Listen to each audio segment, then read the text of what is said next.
महाराष्ट्र चुनाव का नतीजा आने से पहले महाविकास आघाड़ी में तेज हुई हलचल। कांग्रेस प्रदेश अध्यक्ष नाना पटोले आज उम्मीदवारों से लेंगे हार जीत के फीडबैक।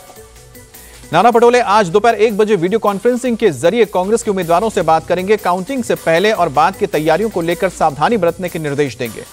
महाविकास आघाड़ी ने गुरुवार को मुंबई में बैठक की। 1.5 घंटे चली मीटिंग में नतीजों को लेकर रणनीति बनी।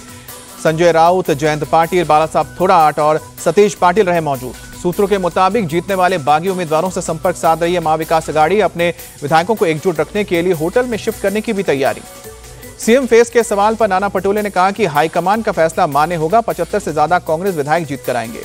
नाना पटोले ने कहा कि महाराष्ट्र में कांग्रेस के नेतृत्व में बनेगी सरकार। हरियाणा में जो नुकसान हुआ महाराष्ट्र यहां नहीं होगा। नाना पटोले के दावे पर संजय राउत ने पलटवार किया। कहा कि पटोले के नाम का ऐलान कर दे कांग्रेस पार्टी। नाना पटोले के सीएम पद के दावे पर जितेंद्र आव्हाड ने भी दिया। कहा कि कोई बोलकर खुश होता है तो उसे होने दीजिए। महाराष्ट्र झारखंड के नतीजों से पहले बीजेपी की बड़ी बैठक। दिल्ली बीजेपी मुख्यालय में दोपहर 12 बजे मीटिंग होगी। सभी राष्ट्रीय पदाधिकारी, प्रदेश अध्यक्ष और संगठन मंत्री मौजूद रहेंगे। बीजेपी अध्यक्ष जेपी नड्डा की अध्यक्षता में होगी बैठक। संगठन चुनाव को लेकर चर्चा होगी। महाराष्ट्र बिटकॉइन केस में आरोपी गौरव मेहता से सीबीआई ने रायपुर में गुरुवार को कई घंटे तक पूछताछ की। सूत्रों के मुताबिक सीबीआई आज भी करेगी पूछताछ। यूपी के संभल में जामा मस्जिद इलाके में जुमे के मौके पर सुरक्षा पुख्ता। पुलिस ने लोगों से अपने अपने इलाके में नमाज अदा करने की अपील की। अमेरिका में अडानी ग्रुप पर लगे आरोपों के बाद केनिया सरकार का फैसला। $1.80 के एयरपोर्ट विस्तार का प्रस्ताव रद्द किया।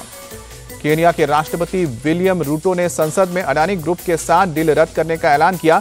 $70 करोड़ के पावर ट्रांसमिशन डील को रद्द किया।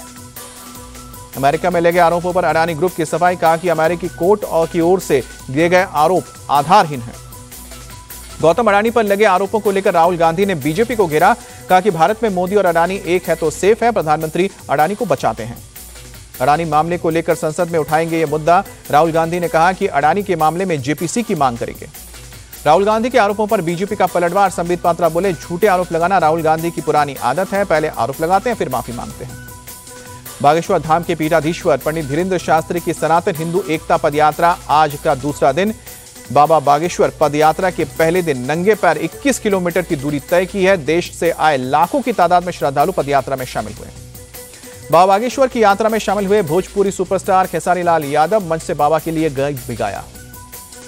बाबा बागेश्वर की पदयात्रा में आज हैदराबाद से बीजेपी के विधायक टी राजा होंगे शामिल। कहा कि हिंदू राष्ट्र के लिए हो रही पदयात्रा को सफल बनाना है।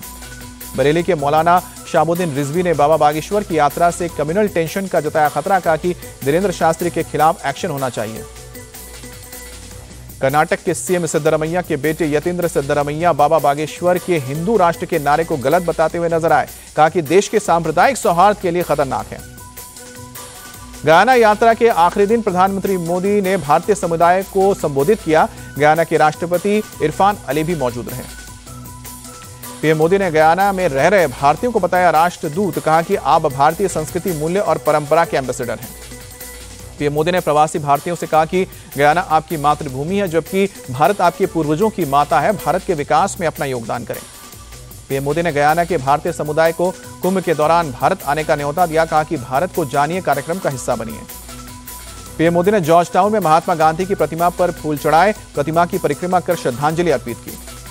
पीएम मोदी आर्य समाज के स्मारक पर गए। राम भजन के आयोजन में खुद भी झाल मंजीरा बजाया। प्रधानमंत्री जॉर्ज टाउन में सरस्वती विद्या निकेतन स्कूल पहुंचे। छात्राओं के वैष्णो जंतो गाकर शास्त्रीय नृत्य के जरिए प्रधानमंत्री का स्वागत किया गया।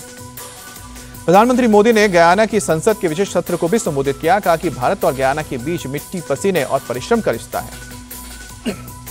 पीएम मोदी ने कहा कि भारत और गयाना लोकतंत्र को मजबूत कर रहे हैं। दोनों देश ने एक जैसी गुलामी और संघर्ष देखा है।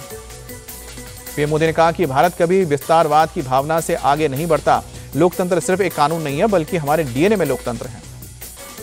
यूपी के चंदौली रेलवे स्टेशन पर जीआरपी ने 4 संदिग्ध लोगों को गिरफ्तार किया। करीब 49 किलो चांदी के गहने बरामद किए। पुलिस अब गहनों को लेकर पूछताछ कर रही है। नोएडा में फेक कॉल सेंटर का भंडाफोड़। अमेरिकी नागरिकों को बना रहे थे निशाना। पुलिस ने 11 लोगों को गिरफ्तार किया। दिल्ली में वायु प्रदूषण गंभीर श्रेणी तक बरकरार। कई इलाकों में एयर क्वालिटी इंडेक्स 400 के पार। इंडिया गेट और कर्तव्य पथ पर दिखी स्मॉग की मोटी परत। दिल्ली के बवाना में AQI 410 के पार। आनंद विहार का एयर क्वालिटी इंडेक्स 408। लोगों को सांस लेने में दिक्कत। मुरादाबाद में कोहरे और धुंध का डबल अटैक। लोगों को आवाजाही में हो रही है परेशानी। मुंबई में सुबह सुबह दिखी स्मॉग की परत, घने कोहरे में लिपटी नजर आई इमारतें।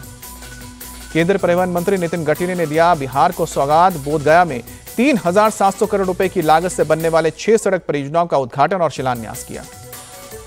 यूपी के प्रयागराज में महाकुंभ की तीसरी आंख हो रही है निगरानी। 2,700 AI कैमरे की मदद से महाकुंभ पर अब नजर रखी जा रही है। हैदराबाद में मनाया गया कोटी दीपोत्सव, भारी संख्या में पहुंचे श्रद्धालु, दीपोत्सव में लाखों दिए जलाए गए। राष्ट्रपति द्रौपदी मुर्मू कोटी दीपोत्सवम में हुई शामिल, पूजा अर्चना कर आरती की। दीपोत्सव में भारी संख्या में शामिल हुए श्रद्धालु। दिल्ली के स्वामीनारायण अक्षरधाम मंदिर का रजत जयंती समारोह, जाने माने 400 संतों, महामंडलेश्वरों और महात्माओं ने लिया हिस्सा। राज्य के मंत्री हर्ष मल्होत्रा और सांसद मनोज तिवारी भी पहुंचे।